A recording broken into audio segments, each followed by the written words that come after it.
Hello, this is Keith Jowers with Dads for Life and another Dad Connection podcast here. And we're excited to have a special guest here with us today. And actually, we're live right here in our studio talking today. And it's just kind of off the cuff. Hogan happened to be driving through my town, and we happened to be chatting about just a book that he wrote called Dadly Dads. And we're going to discuss that in just a few minutes and how this all came about. And maybe somebody in there that you know. But anyway, we will talk about Dadly Dads in just a moment. But I'd like to introduce my friend all the way from California here live in Studio 425. Hogan, good to have you on the show Keith, today. Good to be here, man. All right. So thanks for having me on your wonderful farm here. Oh yeah, sure. It's no problem at all. So, well, I just want to kind of just thank you for taking some time today to stopping by, and we're doing this podcast together. Tell us a little bit about who Hogan is, first of all, and the children you have, and then how this wonderful book, Dadly Dads, came about. Okay. I'm just a dad like everybody else. I was really passionate about being a dad to the point where I decided to be the stay-at-home parent. And I really enjoyed being a dad, and I had so many wonderful life experiences. I had three boys, Grant, Wesley, and Matthew. And Wesley was born with a rare genetic disorder. And he is, I love all three of my kids, but he really opened up the world of fatherhood for me in a different perspective. And that's how I got it kind of into writing a little bit. Just a brief history about me. I was born in Brazil and immigrated over here with my mom. We moved to California, and I was not raised. I had no father, and so it was really tough. I mean, especially during the teenage years. You want to have a dad there to be for your practices. You want him to help you grow as an adult. And every time somebody would ask me where my dad was, I would have to tell them I didn't have a dad. So fast forward 27 years later, I happened to find my dad, still living in Brazil. And the reason I'm telling this story is because you'll see that's one of the reasons why I was so passionate about doing this book and helping dads understand that they can be great dads, and that we need to embrace fatherhood a little bit more.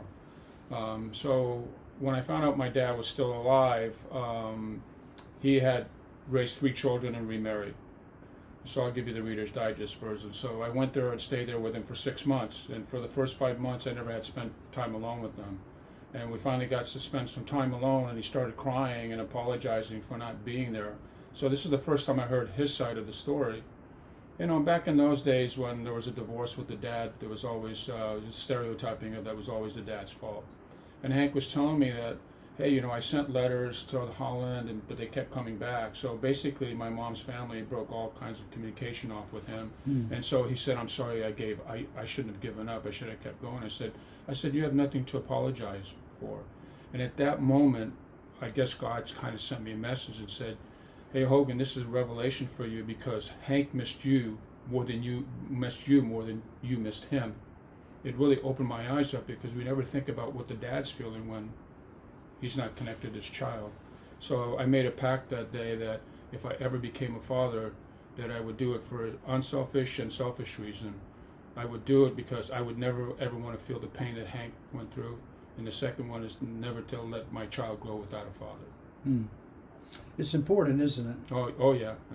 Hogan, my dad died when I was 11 years old. He died right behind me one night. And I was 1969, a long time ago. And here we are all these years later, and I can still wish that I'd had my dad through those years because I know what I had to go through to learn on my own and make my own mistakes. I did the good, the bad, and the ugly. And by the way, you've done a great job. God, please, I know Keith has done a good job. But you're right. I mean, when I met my dad, it changed my life for the better. But the thing, I think my approach to meeting my dad was I learned to forgive, and I went with a clean slate. There was no animosity. There was no judgment.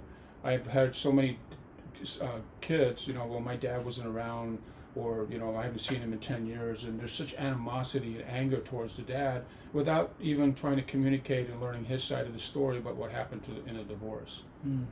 And so I think that's where I benefited from, was the fact that I went to him with a clean slate, and we turned out having the most beautiful father-son relationship that I've ever had, I feel.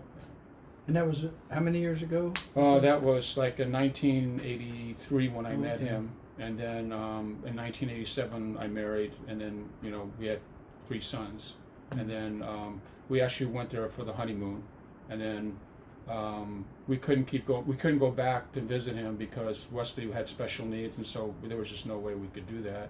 And then he couldn't come over because his wife was afraid to fly.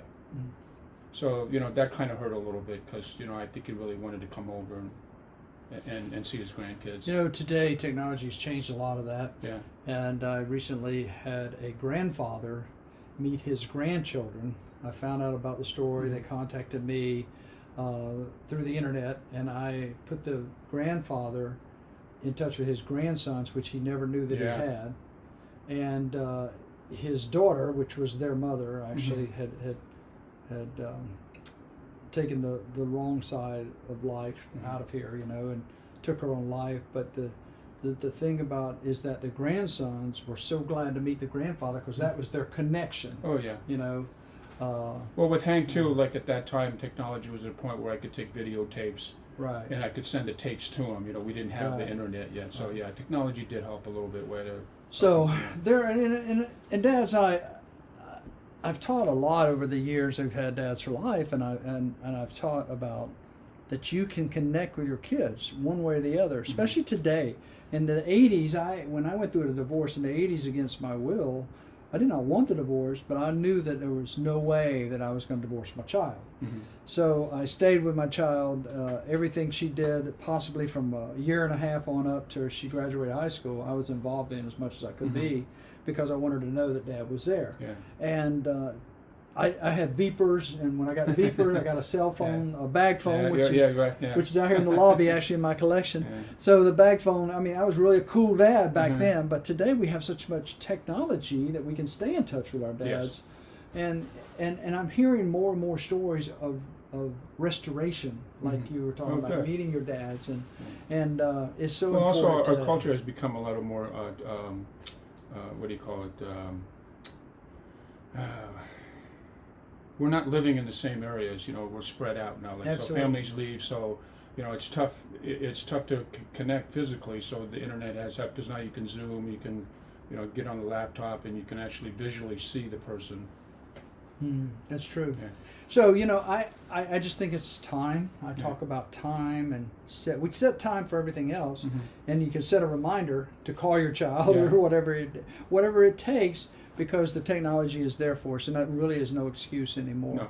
Now sometimes the connections are not there because the mother of the child doesn't allow it or whatever, but I still think in time. I just connected a dad with his sons after all these years.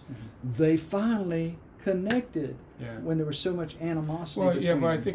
think it's easy for men to give up, especially when the mother and other family members. And I think you have to kind of take that never give up attitude, because you don't want to.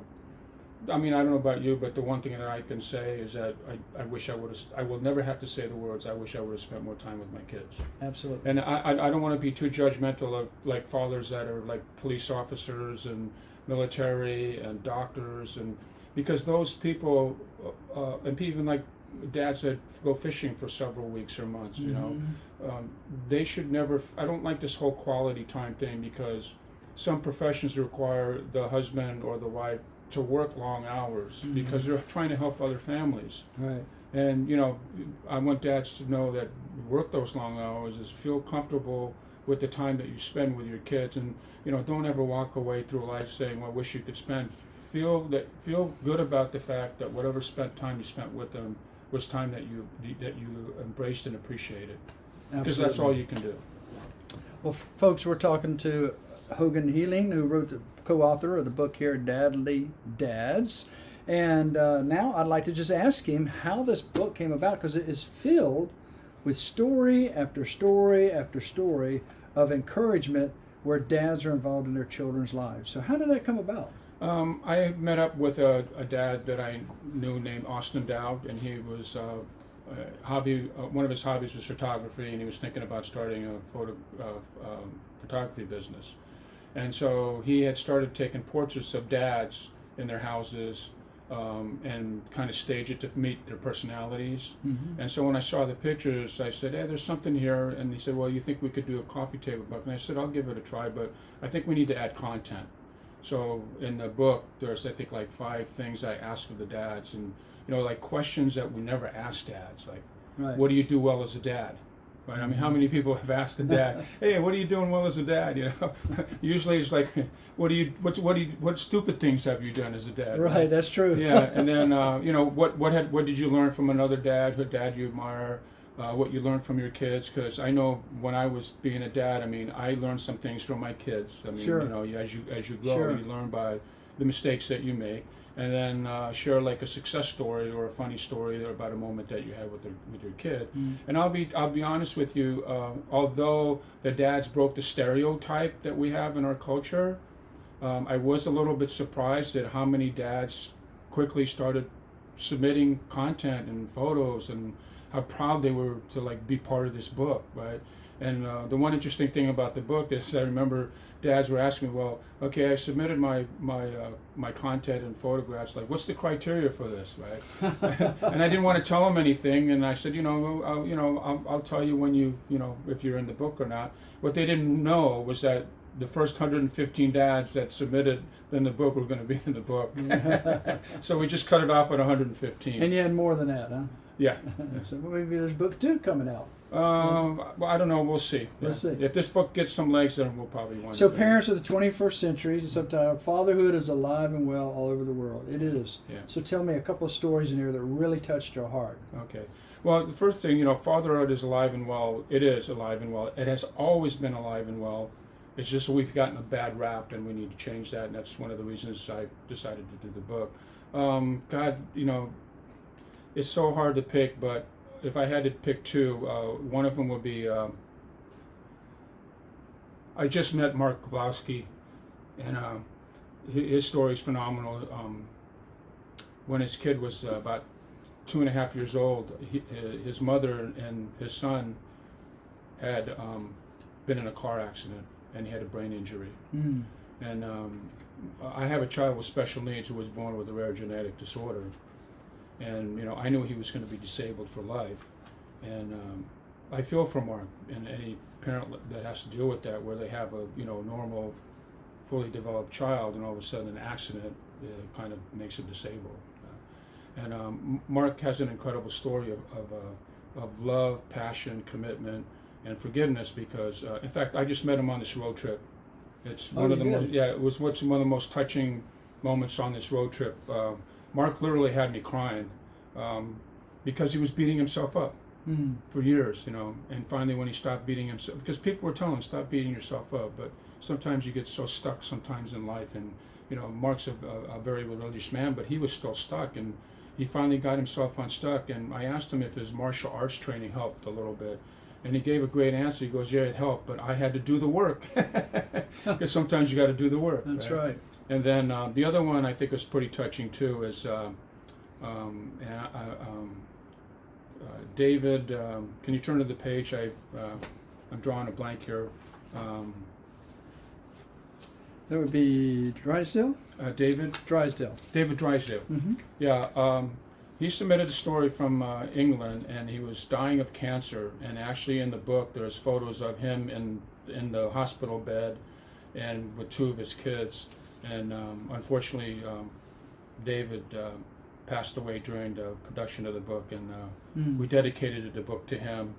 And those are probably 2 of the kind of dads that kind of stand out a little bit. I find it interesting that his title is Inspirational Dad. Yeah. So I know some dads just like David that they're fighting for their life, but they're also fighting that their kids know them during that difficult time. Mm-hmm. And also, there's one other good, exceptional dad too. His name is Keith Jowers. I don't know. He's had some struggles. I love the picture of you on the drums. Oh, yeah. Because I've always wanted to be a drummer. I'm living vicariously through you. Yeah. So show him the page. He actually got me into the book as well. So, but I'm enjoying my grandchildren now as well, and that's important too, because granddads are vital. Oh, that's extremely important. I think we're totally missing the boat in our culture about that. Yeah. Yeah. And again, part of it is because people are moving to like families and Right. relatives are moving out of state and out of Yeah. areas because you used to Very be families. mobile families Yeah. anymore. Yeah.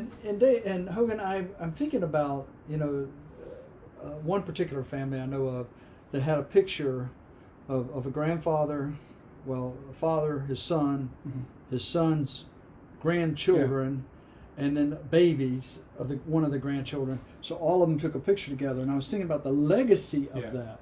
Yeah. It's Jerry Meyer. Yeah, He's a good friend of mine, former military man, police officer, great dad. I mean, an exceptional grandfather. I mean, they love their grandkids. They spent a lot of time with them, and it's fun. It's fun to see that because we don't see that often. That's true. Yeah, I mean, they really go out of their way. But you have to be intentional.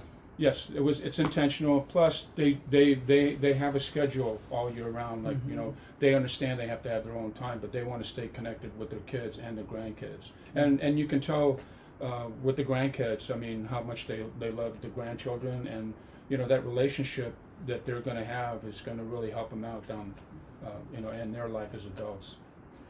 Well, we've only got so much time. Yeah. The Bible says that like a vapor, and life is gone. And you think you're looking at 50 and you think that's old one day, but it's not. It's not. Trust me.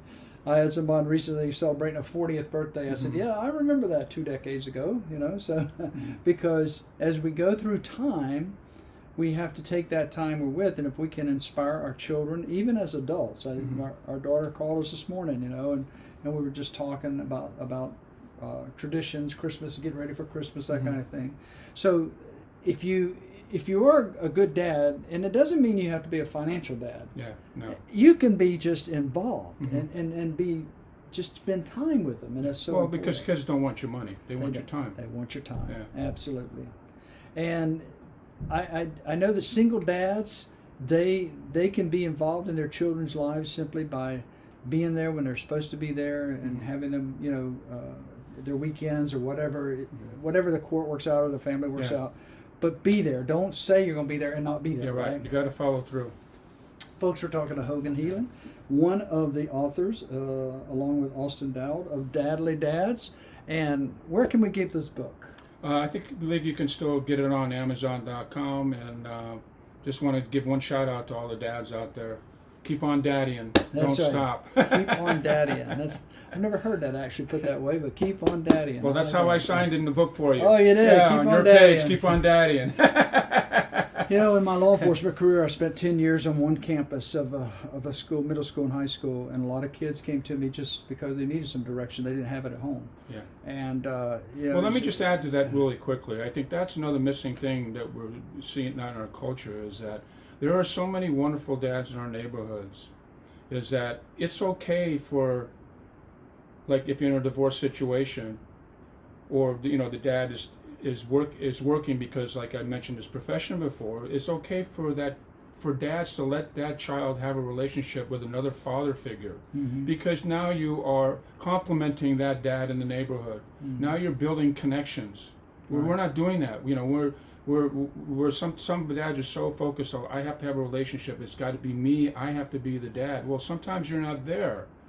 So why not applaud some of the other dads that are there who can fill in for it and help guide your child, because there are going to be times when you're not going to be there, especially during the teenage years, because the teenagers spend more time. So, have another dad in the area police your teenager. And the information, third-party information, right? Yeah. The information that you get from another trusted dad. I have friends that ask me if I could just impart some wisdom on their kids' lives sometimes. And with the handcuffs or without the handcuffs? Actually, I had a dad. This is a side note. I had a dad recently at an event at our church, and he saw me, and we just kind of caught up a little bit, and he said, Do you remember when he was 9 years old and you come to my house? I said, I remember that very well. Remember you told him that if he kept on doing what he was doing, that he'd be handcuffed one day and taken out to jail? He's never caused us another problem. I go, well, that's good. So it works, see? And he's 30 years years old now, you know. So I said, well, thanks for making me feel old. But folks, we're talking to Hogan Healing. We're going to just wrap it up right here. If you could just tell dads one thing about all the dads that you interviewed here, all the dads that you've seen on your road trip in the last few months, tell us, what's the one thing that seems to be consistent with all dads? And you mean consistent in all the terms dads that are involved? On here? Yeah. The depth of love and commitment to their kids, and not just to their kids, for the ones that have wives. Right. Yeah, but the ones that do have a marriage. I mean, the depth of love and the passion they have for being a father just resonates. It comes through. If you read this book, you'll see it in the content that's written. I mean, the content that's written, it breaks every stereotype that people have made out of it. Yeah, I can see that. Yeah. A good tabletop book, good book that you can just kind of put on the table and just kind of just talk about it. Just read it. They're short stories. I mean, you could just one a day, if nothing else. But it's a great book called Dadly Dads, Parents of the 21st Century. And this is by Hogan Healing, who I have sitting right here, and his friend Austin Dowd. So, all right, we're going to leave it right there, guys. So, Hogan, thank you so much for joining us here today on The Dad Connection. And we will see you guys again. So, talk to you later on. Bye-bye.